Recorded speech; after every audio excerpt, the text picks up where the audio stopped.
Bonjour, je vous retrouve pour cette vidéo qui va aborder un sujet qui m'a été demandé et qui me semble effectivement important de traiter.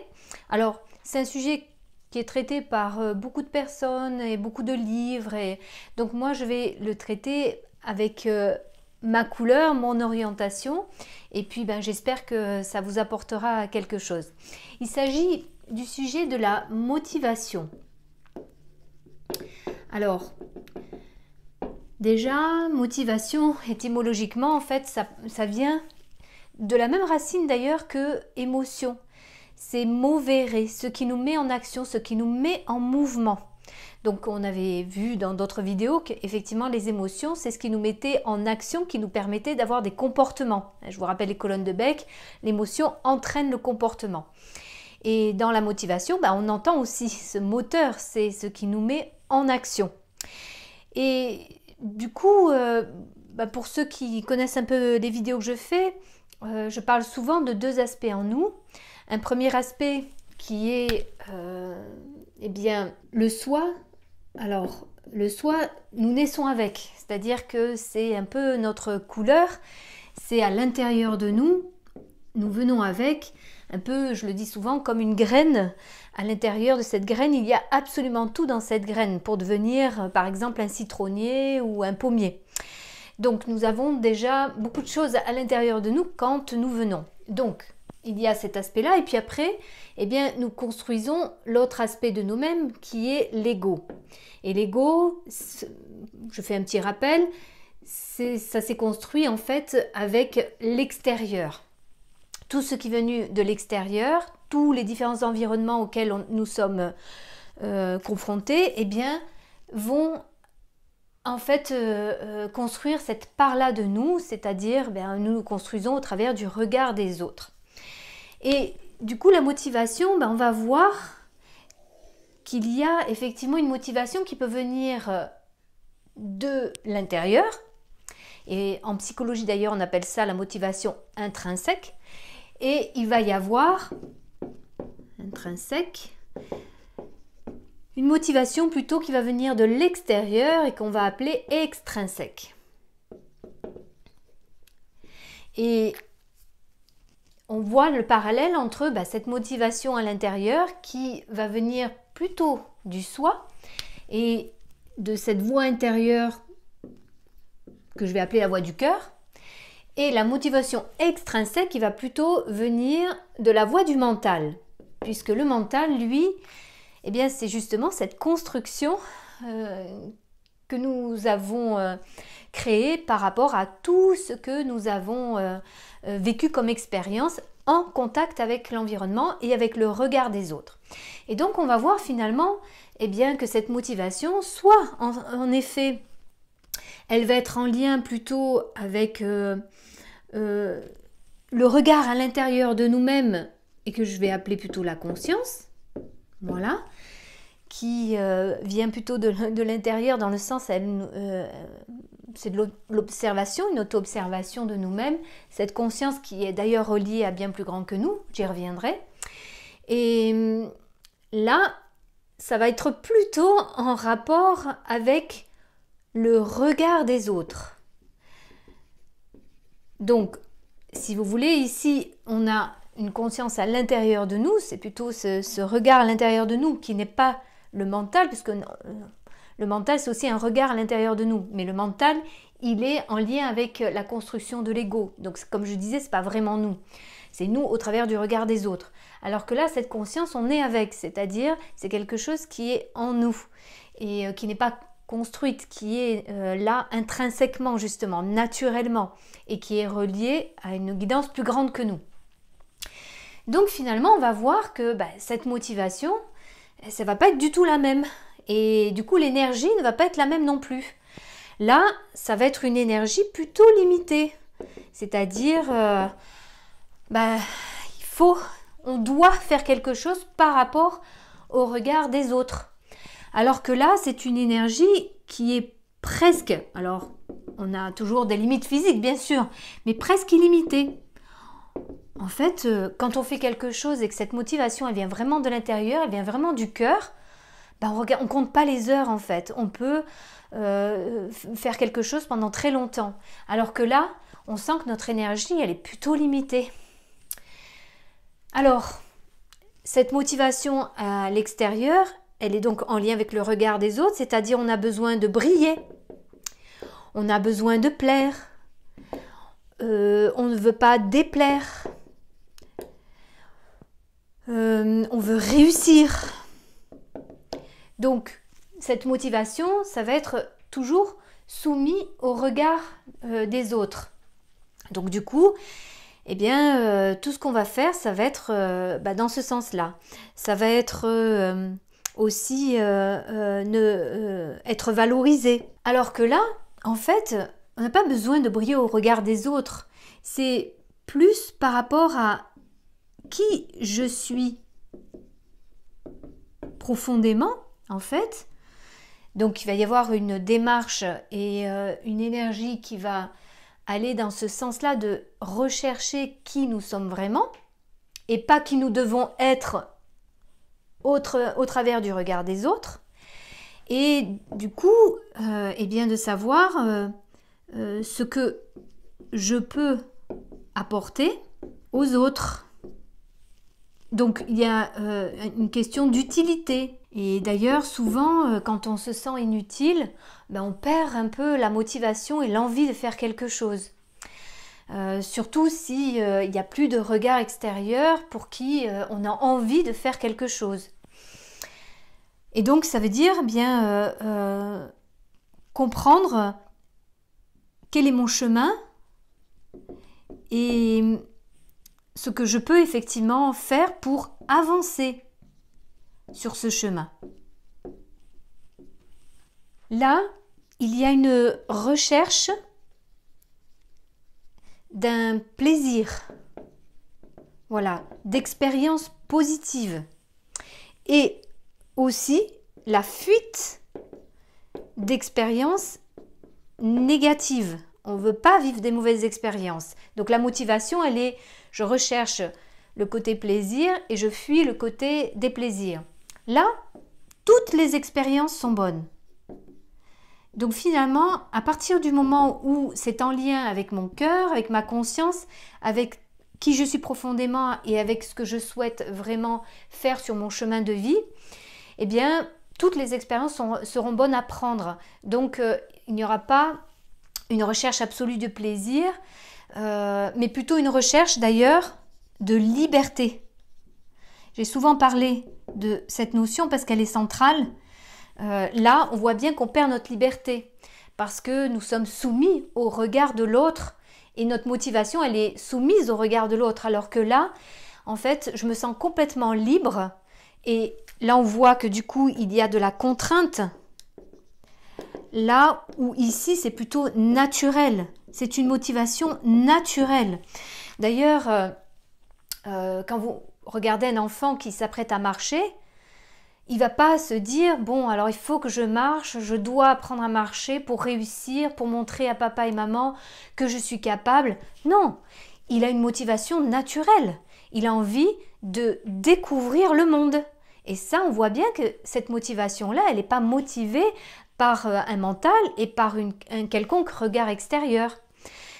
C'est après que ça se gâte, parce qu'après, effectivement, on construit cet ego qui, lui, est soumis au regard extérieur. Et là, on va commencer à vouloir faire plaisir à ses parents et donc faire des choses pour faire plaisir, pour briller dans leur regard.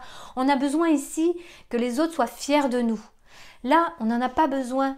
Là, c'est parce que ça nourrit à l'intérieur de nous ce qui profondément nous correspond. À l'intérieur de nous, à notre nature et à ce qu'on est venu faire ici par rapport à notre propre épanouissement. Ici d'ailleurs, c'est naturel et c'est même un plaisir.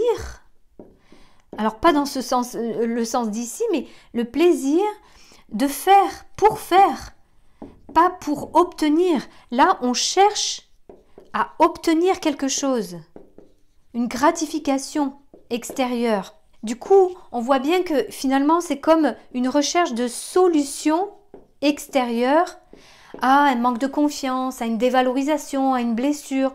Alors que là, en fait, on ne cherche pas à obtenir quelque chose. Et du coup, ça vient, alors c'est même pas une solution là, du coup, c'est quelque chose qui vient de l'intérieur et qui est naturel, en fait. Ça vient effectivement de l'intérieur. Et puis on voit que là, l'énergie qui est donnée dans ce type de motivation, eh bien, ça va être l'énergie de l'orgueil, l'énergie de la jalousie, l'énergie du pouvoir, alors qu'ici, c'est une énergie de joie, une énergie d'amour. C'est pour ça qu'en fait, j'ai parlé de cœur, ça vient du cœur, une énergie d'amour, une énergie de partage, une énergie de compassion. J'ai naturellement envie d'aider des personnes. C'est pas pour obtenir quelque chose de ces personnes, c'est parce que ça vient spontanément. Donc, on voit bien que effectivement la motivation, déjà, il faut prendre conscience de quel type de motivation nous fait agir. Et puis là, on va voir tout de suite après comment on fait pour développer plutôt cette motivation-là, puisqu'on a vu que elle nous donne beaucoup d'énergie et peut-être réduire cette motivation-là. Alors maintenant, comment développer l'énergie qui nous fait agir, qu'on appelle la motivation du soi, et en fait diminuer, on va le dire comme ça, l'énergie qui vient de l'ego.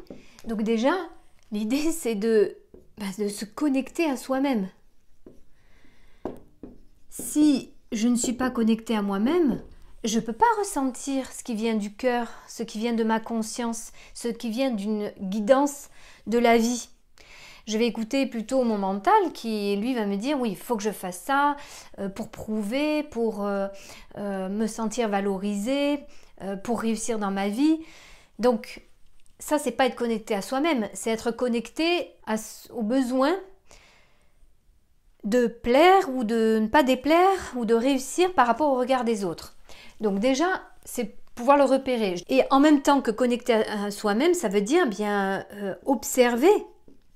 Je le dis souvent, mais observer justement son mental qui va vouloir développer cette motivation extrinsèque liée au regard des autres. Parce que si je ne le vois pas, si je ne le détecte pas, je ne peux pas le réduire, le diminuer. Donc, observer son propre mental qui donc va avoir des phrases dans il faut, je dois. Alors que quand on est connecté au soi, il n'y a pas ça. Ça devient, comme je le disais tout à l'heure, assez naturel. Donc se connecter à soi-même pour développer l'écoute de son cœur et de sa conscience qui nous permet en fait d'entendre ce qui nous fait vibrer. Si, admettons, j'ai des parents qui me disent tu sais, pour réussir dans la vie, il faut vraiment que tu fasses des études et les plus longues possibles. Il faut que tu fasses même la filière scientifique, comme ça tu auras plus de possibilités dans ta vie. Et là, je n'incrimine pas du tout les parents, c'est le système qui nous met dans cette façon de voir les choses. Puisqu'on est dans la compétition et il faut absolument, ça devient difficile, donc il faut vraiment faire sa place et pour ça, il faut faire des études. Donc si je suis formatée comme ça, effectivement la motivation ça va être bon, je dois faire des efforts pour pouvoir réussir mes études, pour pouvoir avoir un métier dans lequel je vais pouvoir bien gagner ma vie, et puis comme ça, j'aurai pas de problème dans ma vie. Et... Bon, sauf que peut-être que je me suis éloignée de l'écoute de mon cœur et de ce qui me fait vibrer vraiment. Admettons que j'ai des parents qui soient eux-mêmes médecins. Bon, c'est un exemple, hein, et qui me pousse en tant qu'étudiant à faire médecine. Parce que, c'est un beau métier, et puis on a un bon statut, puis on gagne bien sa vie, et puis Alors, je pense que peut-être maintenant, il y a des médecins qui reviendraient un peu sur ça.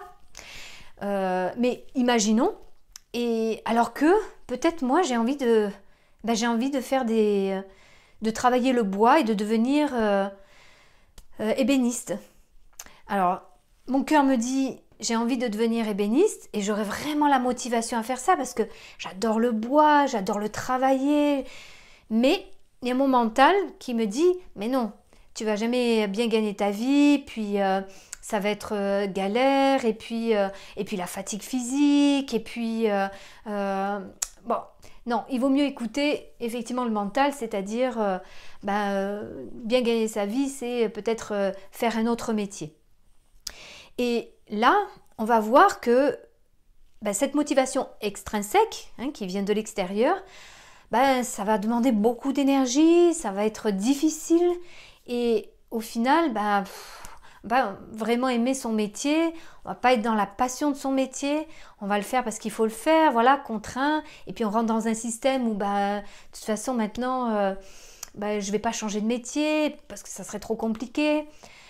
Alors que si, dès le départ, on apprend à écouter notre cœur, et là je m'adresse aussi aux parents, à écouter la voix du cœur de votre enfant pour pouvoir justement l'accompagner dans ce qui le fait vibrer et pas dans vos inquiétudes par rapport à son avenir. Je ne dis pas qu'en tant que parent, il ne faille pas être soucieux de l'avenir de nos enfants, mais je pense qu'il est plus important d'écouter leur nature et ce qui vibre en eux et développer en eux justement cette passion peut-être qu'ils ont dès le départ et qu'on ne voit pas et qu'après malheureusement les enfants eux-mêmes ne voient plus parce qu'ils sont tellement conditionnés par toutes les croyances qui les entourent, que ce soit au niveau des parents, au niveau de l'éducation nationale, de la société. Donc je pense que ce qui est vraiment important, c'est d'écouter son cœur, de permettre à nos enfants d'écouter leur cœur, d'écouter notre propre cœur. Et c'est toujours un peu compliqué quand justement on a passé presque notre vie à écouter notre mental et à être conditionné avec des croyances de ce formatage-là qui est venu de l'extérieur. Mais dans tous les cas, c'est important de le faire, quel que soit notre âge, c'est important de prendre ce temps-là. Ça suppose s'intérioriser. Et quand je dis s'intérioriser, ça veut dire prendre du temps pour se poser. Pas être justement dans l'action en permanence, dans l'activité, voire la suractivité, mais plutôt se poser et s'intérioriser pour aller chercher à l'intérieur justement. Mais j'entends le brouhaha de mon mental qui me dit « Ah, mais il faut faire ci, il faut faire ça, pour obtenir ci, pour obtenir ça. » Bon, ok, merci mon mental, mais à l'intérieur de moi, qu'est-ce que vraiment, si j'avais pas de contraintes, si j'avais pas de peur, qu'est-ce que j'aimerais vraiment faire? Et à partir du moment où on sait précisément ce qu'on souhaite faire, mais la motivation, elle devient naturelle. On a envie naturellement de faire les choses. Alors je vais vous donner un exemple personnel, une fois n'est pas coutume. Moi, ce qui me fait vraiment vibrer intérieurement et qui me donne beaucoup de motivation, c'est par exemple de faire ces vidéos en accès libre. Et je le rappelle parce qu'on m'a posé la question, moi je ne gagne absolument rien avec ces vidéos, en tout cas pas pour le moment, et c'est pas le but.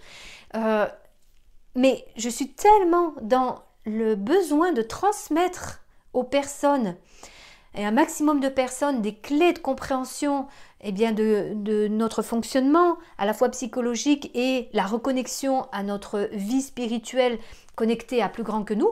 J'ai tellement à cœur de transmettre cela, que la motivation à faire des vidéos, et que ça me demande des temps de préparation, le temps de filmage, le temps de montage, ça me demande beaucoup de temps.